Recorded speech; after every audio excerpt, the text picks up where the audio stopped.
Hello दोस्तों, स्वागत है आपका मेरे चैनल कहानी 2.0 में। आशा करती हूँ आप सब बहुत ही अच्छे होंगे।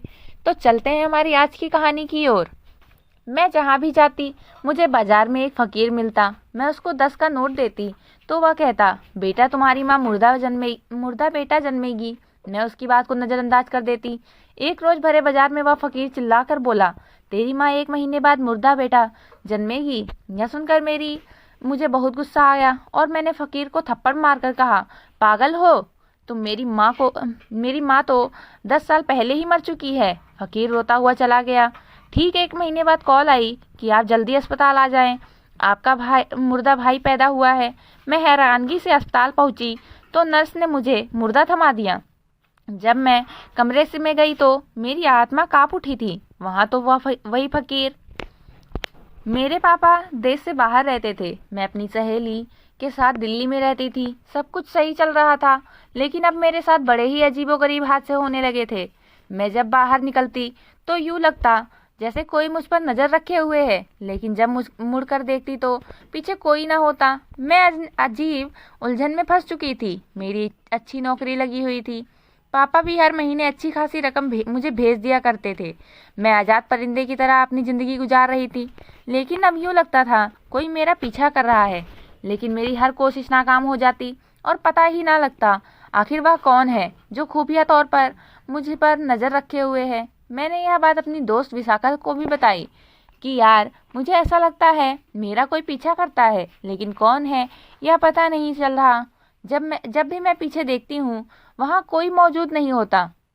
मैंने कहा तो मेरी दोस्त विशाखा हंस दी, यार तू भी ना बेकार में मत पाला कर, तुझे भला कौन फॉलो करेगा। उसने मेरी बात क्या ही सुनी, बल्कि हंसते हुए मेरा वहम समझकर मुझे टाल दिया। मैंने भी सोचा कि इस बात को कुछ ज़्यादा ही सोच रही हूँ, इसलिए अपने दिमाग से इस बात को निकाल कर बाहर फेंक दिया। अगले दिन मेरे घर में से थोड़ी दूर पर ही मुझे एक गरीब फकीर मिला, जिसके कपड़े फटे हुए थे, चेहरे पर गरीबी साफ जाहिर थी। यह सब तो हमारे देश में बहुत आम था। यह लोग हाथ पैर सलामत होने पर भी काम के बजाय भीख मांगने को ज़्यादा अहमियत देते हैं, और अगर कोई कुछ समझाने की कोशिश करे तो अजीब ही तरह से बर्ताव करने लगते हैं। मैंने भी ज़्यादा गौर ना किया और ना ही कुछ कहा, बल्कि अपनी जेब से बटुआ निकाला और 10 का नोट निकालकर उस फकीर को दे दिया। नोट देखते ही उस फकीर के चेहरे के हाव भाव बदले थे, जैसे उसे इतने कम पैसों से की उम्मीद ना हो, लेकिन उसके बावजूद वह चेहरे पर मुस्कान सजाए हुए था और मुझे देखने लगा। लेकिन मुझे उसकी आंखों की चमक बहुत ही अजीब लगी थी। मैं अभी आगे बढ़ने के बारे में सोच रही थी कि वह मेरे और करीब हुआ और बोला, लड़की तेरी माँ 1 महीने बाद मुर्दा बेटा पैदा करेगी। यह कहते ही वह मेरी तरफ अजीब सी मुस्कुराहट लिए देखते हुए वहां से चला गया। लेकिन उसकी बात सुनकर तो मेरे पैरों तले जमीन ही निकल गई थी, क्योंकि मेरी माँ को मरे हुए 10 साल हो चुके थे। वह फकीर क्या कह गया था? ऐसा कैसे मुमकिन हो सकता है? यह तो नामुमकिन सी बात थी। मुझे उसकी बात का कोई सर पैर ना लगा। पहले मैं जो मेहरबान हुई थी, अब सोच कर गुस्से से मेरा दिमाग पागल होने के करीब था, क्योंकि वह फकीर जाने अनजाने में मेरी मरी हुई माँ पर इल्जाम लगा गया था। क्या पता वह दिमागी मरीज हो, इसलिए उसने यह सब कहा हो। मैंने खुद को समझाते हुए अपने दिमाग से हर ख्याल को झटका दिया और आगे की तरफ चल पड़ी। लेकिन फिर पूरा दिन न चाहने के बावजूद भी उस फकीर के बारे में सोचती रही। अगले दिन जब घर से निकली तो फिर से वही फकीर मेरे सामने आ गया, और आज भी मैंने जब उसे पैसे निकाल कर दिए तो वह वही बात बोला, लड़की 1 महीने बाद तेरी माँ मरा हुआ बेटा जन्मेगी। इस बार मैंने उसकी बात अनसुनी कर दी और एक हल्की सी नज़र से देखते हुए आगे की तरफ बढ़ गई, क्योंकि वह मुझे पागल ही लगा था जो ऐसी बातें कर रहा था। मैंने उस पर गौर ना किया, लेकिन आज भी मुझे उसके चेहरे पर वही अजीब सी मुस्कुराहट नजर आई थी। मैंने उसे अपने दिमाग से झटका और अपने काम पर जाने लगी और अपना सारा ध्यान अपने काम पर लगाने लगी, लेकिन कामयाब ना हो सकी। वो अच्छा भला आदमी रोज मुझे एक ही बात कह रहा था। आखिर इसका मकसद क्या था? क्या वह वाकई में पागल था, या फिर मेरे सामने यह सब करने का ढोंग रच रहा था, या उसका मकसद कुछ और था? लेकिन एक फकीर का मुझे क्या क्या यह कहना कि 1 महीने बाद मेरी माँ मरे हुए बच्चे को जन्म देने वाली है, ऐसी बात कहने के पीछे क्या वजह हो सकती थी? ऐसी क्या मजबूरी थी कि वह बस मुझे ही यह सब कहता था, किसी और को क्यों नहीं कहता था? लेकिन क्या पता वह किसी और को भी कहता हो। मैं कौन सा हर वक्त उसके साथ रहती हूँ। हो सकता है मैंने अपने दिमाग को झूठी तसल्ली दी और वहाँ से चली गई। अगले दिन मैं अपनी दोस्त को लेकर एक मेले में चली गई। मैंने कहा, यार देखो कितना अच्छा है यहाँ सब। विशाखा अपनी खुशी का इजहार करते हुए बहुत ही शौक से यहाँ वहाँ घूम रही थी और हर चीज़ को देख रही थी। 2 महीने के बाद उसकी मंगनी होने वाली थी। उसका कहना था कि शादी से पहले का समय ही घूमने फिरने का समय है, उसके बाद तो तेरे जीजू कहीं आने जाने नहीं देंगे। इन मर्दों के भी अजीब ही नखरे होते हैं। मैं उसकी खुशी देखकर खुश हो रही थी, लेकिन उसकी बात सुनकर कहने लगी कि बस कर दे यार, तूने तो सारे मर्दों को एक ही पलड़े में तोलना शुरू कर दिया है। वह तेरी बचपन की मोहब्बत है, इसलिए तेरे मिजाज का है, और फिर तेरा देखा भाला लड़का है। किसी अनजान लड़के को क्या पता कैसा है कैसा नहीं। कम से कम तुझे यह तो पता है किस बात पर गुस्सा होगा और किस बात पर नाराज। इसलिए तू ऐसे काम ही ना करना कि वह नाराज हो, बल्कि उसका दिल खुश किए रखना। लड़के तो वैसे भी थोड़ी सी मोहब्बत पर ही पिघल जाते हैं, मैंने हंसते हुए कहा था। और जैसे ही मेरी नज़र सामने पड़ी, हैरत से मेरी आंखें फटी पड़ी थी, क्योंकि वही पागल इंसान अच्छे खासे हुलिये में खड़ा किसी आदमी को कोने में ले जाकर बातें करने में बिजी था। जैसे मैंने विशाखा का ध्यान उसकी तरफ करने की कोशिश की, लेकिन जब तक विशाखा ने देखा, वह आदमी वहां से गायब हो चुका था। मुझ पर तो हैरतों के पहाड़ टूट पड़े थे। ऐसा कैसे हो सकता है? यह भिखारी यूं अच्छे खासे कपड़ों में खड़ा होकर किसी से बात कर रहा था। विशाखा, तूने देखा? वह फकीर वहां पर इतने अच्छे कपड़ों में खड़ा था, और वह आदमी भी वही है जो रोज मुझे अभी भी मैं अपनी जल्दबाजी में कुछ कह देती कि मेरे चेहरे के रंग उड़े देखकर विशाखा परेशान से मेरी तरफ देखने लगी। क्या हुआ? तेरे चेहरे का रंग क्यों उड़ा है और तू किस फकीर की बात कर रही है? विशाखा ने मुझसे पूछा तो मुझे अचानक ही अपनी जल्दबाजी और दिमागी हालत पर गुस्सा आया, और यह बात तो मैं विशाखा को पहले ही बता चुकी थी, तो अब बताने में क्या समस्या थी? इसलिए जल्दी से बोला, वहाँ वह आदमी खड़ा था, वही फकीर मांगने वाला जो रोज मुझे कहता है 1 महीने बाद मेरी माँ मरा हुआ बच्चा जन्मेगी। मैंने उसे बताया। मुझे समझाते हुए कहने लगी, हाँ तो वह पागल है, इसमें कौन सी अजीब बात है जो तेरे चेहरे का रंग उड़ा हुआ है? विशाखा ने नॉर्मल शब्दों में कहा। मैंने कहा, अरे तूने देखा नहीं?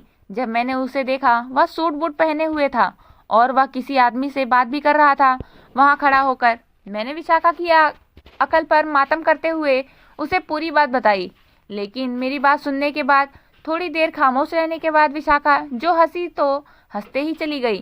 तेरे कहने का मतलब है कि एक भिखारी ने हमारा पीछा किया और अब सूट बूट पहनकर खड़ा होकर वह किसी से बात कर रहा है? तू पागल हो गई है। उसे यह सब करके क्या मिलना है, और भिखारी के पास सूट बूट कहाँ से आएगा?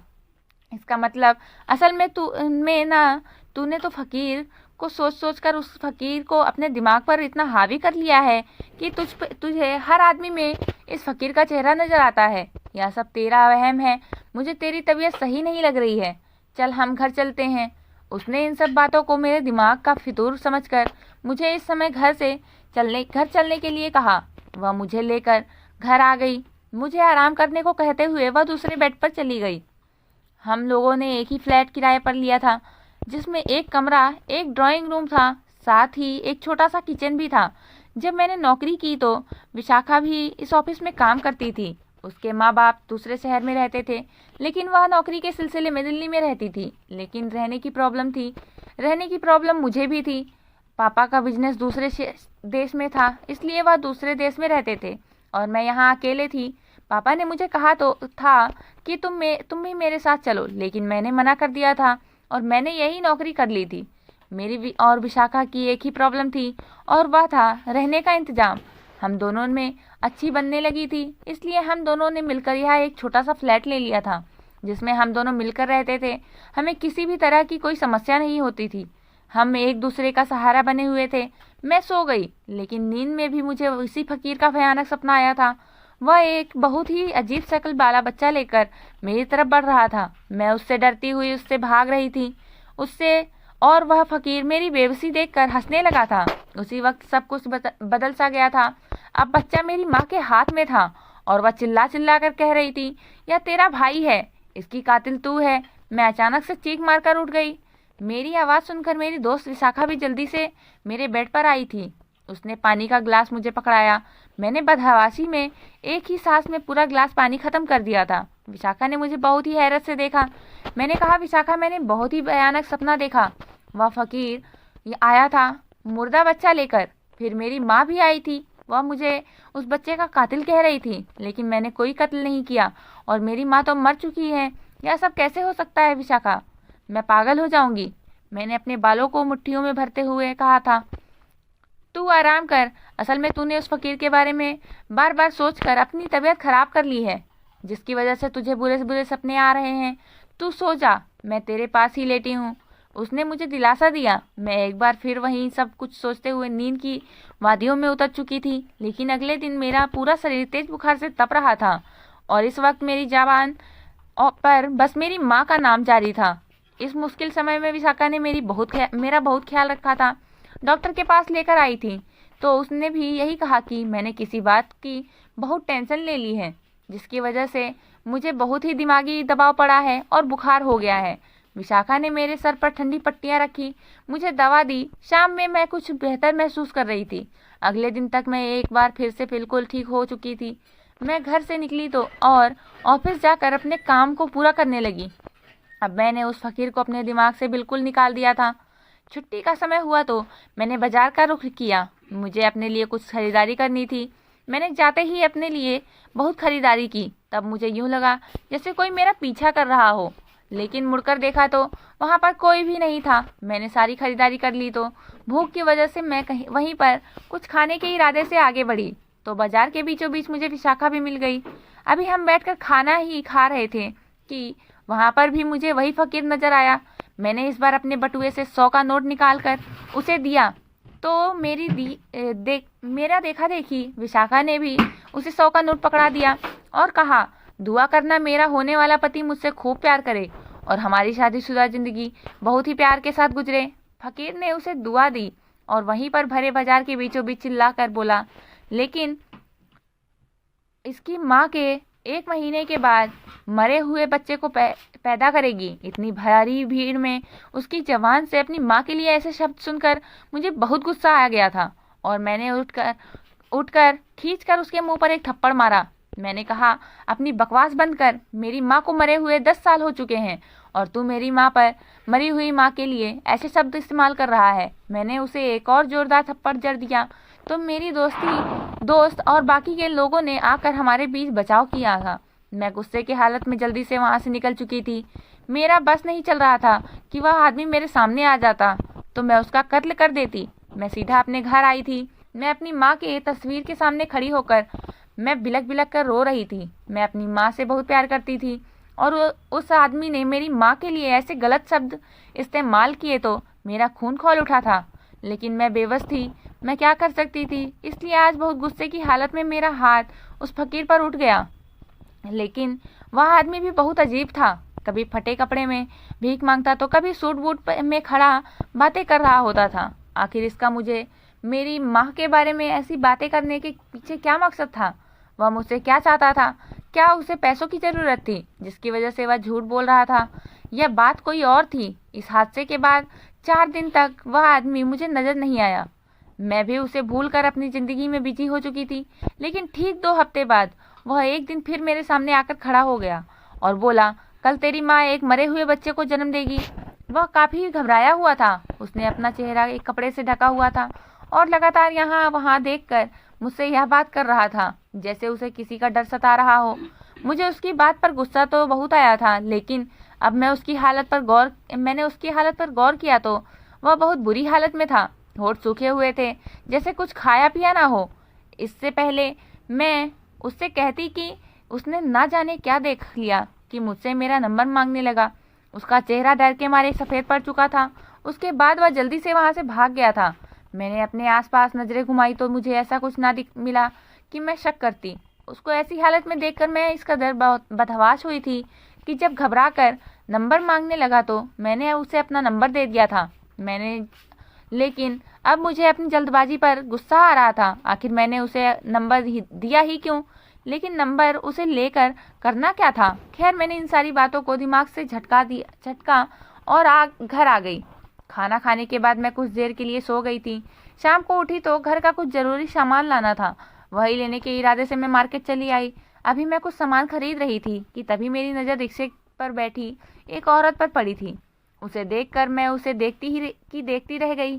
वह तो बिल्कुल मेरी माँ की जैसी थी। जो औरत रिक्शे में पर बैठी हुई थी, उसके चेहरे पर उम्र के आसार नजर आ रहे थे।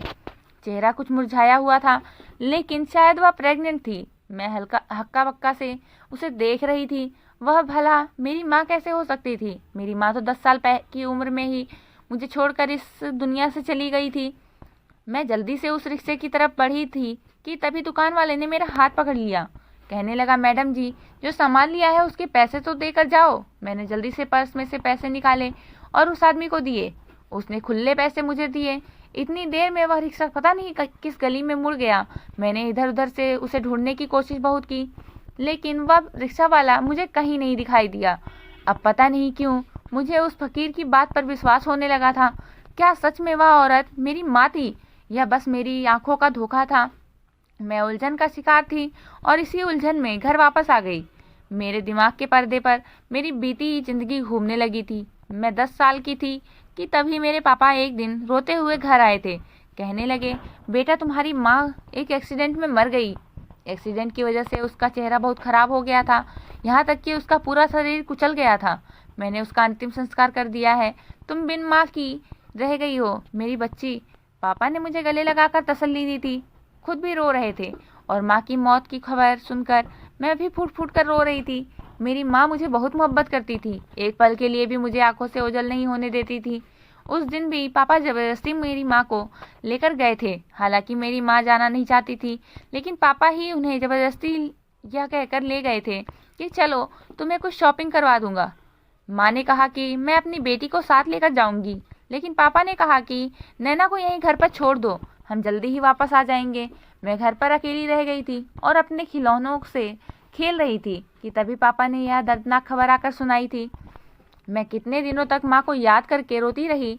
पापा ने उस समय मुझे बहुत सहारा दिया था, बहुत संभाला था। धीरे धीरे माँ की जुदाई का भी जो गम था वह हल्का पड़ने लगा था। पापा ने मेरा एक बोर्डिंग स्कूल में एडमिशन करा दिया था। वह कभी कभी मुझसे मिलने आया करते थे और जब मैं 18 साल की थी तो पापा विदेश चले गए थे, यह कहकर कि उनका बिजनेस विदेश में ज़्यादा फैला हुआ है तो उनका विदेश में रहना मजबूरी है। पापा ने मुझे भी कहा था कि मैं उनके साथ चलूं, लेकिन मैंने मना कर दिया था। लेकिन आज जब मैंने अपनी माँ जैसी औरत को रिक्शे पर देखा तो मेरे दिमाग में सैकड़ों सवाल उठने लगे थे। वहीं दूसरी तरफ फकीर की बातें भी मेरे दिमाग में घूमने लगी थी। मैंने सोच लिया कि मैं पापा से फ़ोन पर बात करूंगी और उनसे पूछूंगी कि आखिर यह सब क्या है। क्या सच में उन्होंने मेरी माँ का अपने हाथों से अंतिम संस्कार किया था या फिर मेरी माँ जिंदा थी। मैं उनसे पूछना चाहती थी। और वह फकीर, इसका मतलब क्या था। क्या वह फकीर सही कह रहा था? लेकिन ऐसा कैसे मुमकिन था? पापा तो देश से बाहर थे, तो मेरी माँ प्रेग्नेंट कैसे हो सकती थी? यह सब बातें कैसे सच हो सकती थी? मैं अभी घर पहुंची भी नहीं थी कि वही फकीर मेरे सामने आया और बोला, देखो, सिटी अस्पताल में तेरी माँ मुर्दा बच्चे को जन्म देने वाली है। वह रोते हुए यह बात कहते हुए वहां से जा चुका था। मैं उसके पीछे भागी, लेकिन वह मुझे थोड़ी देर दूर जाकर कहीं नजर नहीं आया। मैं मायूस होकर वापस लौटने लगी कि तभी मेरे नंबर पर कॉल आने लगी। कोई अनजान नंबर था। मैंने जल्दी से कॉल उठाई तो आगे से एक नर्स बोली, आप जल्दी से अस्पताल आ जाएं, आपकी माँ ने एक मुर्दा बच्चे को जन्म दिया है। उसने अस्पताल का नाम बताकर फोन बंद कर दिया। मैं फोन को हाथ में लिए घूर रही थी। यह सब क्या था? इस सब से पर्दा उठाने के लिए मुझे अस्पताल जाकर इस राज से पर्दा उठाना था। मैंने सोच लिया था उसके बाद मैं पापा को फोन करके सच पूछूंगी, लेकिन मैं अनजान थी कि मेरे साथ आगे क्या होने वाला था। फोन कौन सा था सच मेरे सामने खोलने वाला था। मैं परेशान और हैरानगी की हालत में अस्पताल पहुंची तो नर्स ने मुझे एक मुर्दा बच्चा थमाया और कमरे की तरफ इशारा किया। मैंने बच्चे को देखते हुए एक नज़र बंद कमरे को देखा और जब मैं कमरे में गई तो मेरी रूह कांप गई। वहां तो वह फकीर बैठा हुआ था, जबकि बिस्तर पर एक कमजोर शरीर की औरत बुरी हालत में पड़ी हुई थी। मैं जब उसके पास गई तो बड़े गौर से देखने लगी और थोड़ी ही देर में मेरे सर पर मानो अस्पताल की पूरी छत गिरी हो, क्योंकि वह कोई और नहीं बल्कि मेरी माँ ही थी। मैंने बच्चे को फकीर के हवाले किया और अपनी माँ के हाथ और माथे को बेसब्री से चूमने लगी। मुझे अपनी आंखों पर विश्वास नहीं आ रहा था कि यह सच है। मैं अपनी माँ के गले लगकर बहुत रो रही थी। मेरी माँ जिंदा थी और मैं उन्हें मरा हुआ समझकर इतने साल अनाथों की तरह जिंदगी गुजार रही थी। मैंने माँ से कहा, माँ तुम मेरे पास क्यों नहीं आई? क्यों यह सच मुझसे छुपाया था कि तुम जिंदा नहीं हो, मर गई हो? क्यों मुझे यह झूठ बताया गया? मुझे माँ के प्यार के लिए क्यों तरसाया गया? मैं रोती रही, तड़पती रही, लेकिन माँ तुम मेरे पास नहीं आई। मैं भगवान का जितना धन्यवाद करूं उतना कम है कि तुम जिंदा हो, मेरी आंखों के सामने हो। लेकिन तुमने यह सब क्यों छिपाया मुझसे? मैंने अपनी माँ को आराम से बिस्तर पर लिटाकर उनसे सवाल किया। मैं बहुत ही बर्दाश्त करके वहाँ पर खड़ी हुई थी। माँ की हालत बहुत ख़राब थी। वह बहुत बुरी हालत में बिस्तर पर पड़ी हुई थी। मेरी आंखों से आंसू बह रहे थे। मेरी माँ ने मुझे बैठने का इशारा किया और बोलना शुरू किया। माँ ने बताया कि तेरे पापा बहुत ही बुरे इंसान थे। शुरू में भागकर शादी कर ली थी, लेकिन तेरी पैदाइश के बाद मुझे बदचलन कहने लगे। उसके बाद उसका जैसे मुझसे दिल ही भर गया हो। वो रोज मुझे मारता पीटता और चला जाता। एक रोज तो उसने मुझे तलाक दे दिया। मेरी दुनिया ही लुट चुकी थी। मेरे भागने की खबर सुनकर मेरे माँ बाप पहले ही सदमे में बर्दाश्त ना कर सके और इस दुनिया से चले गए थे। मैं कहाँ जाती, इसलिए इसी घर में बैठी रही। रात को तेरा बाप एक नई लड़की ले आया और बोला यह लड़की बहुत अमीर है, मैं इससे शादी करूंगा और इसके साथ बाहर चला जाऊंगा और तू यहाँ से दफा हो जा। मैं तेरे बाप के पैरों में गिर गई थी। मैंने कहा था ऐसा जुल्म मत करो, हमारी छोटी सी बच्ची है नैना जो हम दोनों के बिना अधूरी रह जाएगी। तेरे बाप ने कहा कि नैना मेरे पास ही रहेगी, वह तेरे साथ नहीं जाएगी। उस दिन भी वह मुझे जबरदस्ती अपने साथ ले गया था। मुझे पता था कि मैं अब तुझे नहीं देख पाऊंगी। मैं चाहती थी कि तू मेरे साथ चले। मैं बहुत जिद की नैना मेरे साथ जाएगी, लेकिन तेरा बाप नहीं माना और मुझे जबरदस्ती उस घर से ले गया और मुझे एक एनजीओ में छोड़ आया, यह कहकर अगर तू घर वापस आई तो मैं तेरे टुकड़े टुकड़े कर दूंगा और तेरे सामने ही तेरी बच्ची को भी। मैंने उसके मुंह पर हाथ रख दिया। मैंने कहा, मैं वादा करती हूँ मैं कभी लौटकर नैना के सामने नहीं आऊंगी। बस मेरी बच्ची को कुछ मत करना और उसे अच्छे से पालना। मैं फिर कभी नहीं आई थी। उसने तुझे मुझसे छीन लिया था। मैं एनजीओ में रहने लगी थी और अपना समय काटने लगी थी, लेकिन एनजीओ में भेड़िए बसते थे। उसने मेरी इज्जत पर वार करना चाहा तो मैं वहां से भाग गई। अब मैं बेघर हो चुकी थी। तब मुझे आकाश मिला जो गरीब था, लेकिन उसने मुझे रहने की जगह दी और फिर कुछ ही महीने बाद मुझसे शादी कर ली। तेरे बाप को तो पता चला तो यहाँ भी मेरा दुश्मन बन गया और जहाँ भी आकाश काम करने जाता वहाँ ना जाने क्या अफवाह फैला दिया था कि काम से निकाल दिया जाता। मैं आकाश को औलाद का सुख ना दे सकी। हर बार मेरा बच्चा पेट में ही मर जाता था और आज इतने सालों बाद अगर भगवान ने औलाद दी थी तो मुर्दा बच्चा पैदा हुआ। डॉक्टर ने पहले ही कह दिया था कि इस बच्चे को बहुत कम चांस हैं कि यह जिंदा पैदा हो, लेकिन फिर भी हम अपनी किस्मत आजमा रहे थे। शायद भगवान को हम पर दया आ जाती और हमारा बच्चा जिंदा पैदा होता, लेकिन उसके चांस कम ही थे। आकाश के पास इतने पैसे ना थे कि प्राइवेट अस्पतालों में इलाज करवाता कि इसलिए अपनी जान पर खेलकर तुझे बहुत बताने की कोशिश की, लेकिन तूने उसकी ना सुनी। आकाश तुझे खुद ही कुछ भी खुलकर नहीं बता सकता था, क्योंकि तेरे बाप ने यहाँ कई आदमी तेरे ऊपर नजर रखने के लिए छोड़ रखे हैं। शायद उसे शक था कि कहीं तुझे सच्चाई पता ना चल जाए और जो तेरे पास पैसा है कहीं वह तू अपनी माँ पर खर्च ना दे। तेरा बाप अपनी नई बीवी के साथ बाहर ऐश कर रहा है और अपनी बीवी के कहने पर तुझे खुद से दूर कर रहा है। अगर तुझे मेरी जिम्मेदारी दे देता तो आज मैं यूं बिस्तर पर ना पड़ी होती। मेरी माँ रोने लगी। अब मुझे अपने आप से नफरत होने लगी थी। मैं अपनी माँ को और उनके पति आकाश को अपने फ्लैट पर ले आई। मेरे अकाउंट में इतना पैसा जमा था कि मैं एक फ्लैट खरीद सकती थी, क्योंकि पापा भी मुझे हर महीने पैसे भेजते थे और मेरी खुद की नौकरी भी अच्छी खासी थी। बस कभी ज़रूरत ही महसूस नहीं हुई थी अपना घर बनाने की। लेकिन जब मैं माँ को घर ले आई तो मैंने अपना फ्लैट खरीद लिया था और मैं अपनी माँ के साथ इस फ्लैट में रहने लगी थी। अब मैं उनका ख्याल रखती थी और सही सही शब्दों में मैंने अपनी माँ को और उनके पति आकाश को उनकी बेटी बनकर दिखाया था। मेरी मम्मी और पापा अब मुझसे इतनी मोहब्बत करते हैं कि ज़िंदगी में कोई कमी महसूस नहीं होती। मेरे सौतेले बाप ने मुझे सगे बाप से ज़्यादा मोहब्बत दी थी। मैंने अपने पापा आकाश की भी नौकरी लगवा दी थी। अब उनके घर से बाहर सर से भी बोझ उतर गया था कि वह मेरे पैसों पर जी रहे थे। मेरे सगे पापा और उनकी बीवी को पुलिस ने नशा बेचने और काला धंधा करने के जुर्म में वहीं पर उम्र कैद की सज़ा सुनाई थी। मेरे पापा ने मुझे फ़ोन करवाया था और मुझे मदद के लिए बुलाया था, लेकिन ना मैंने उनसे कोई बात की, ना ही उनकी मदद के लिए मैं वहाँ गई, क्योंकि मुझे उस आदमी से नफरत थी जिसकी वजह से मेरी माँ मरने के कगार पर पहुँच गई थी, बल्कि मेरी माँ को मरने से पहले ही मुझसे छीन लिया था।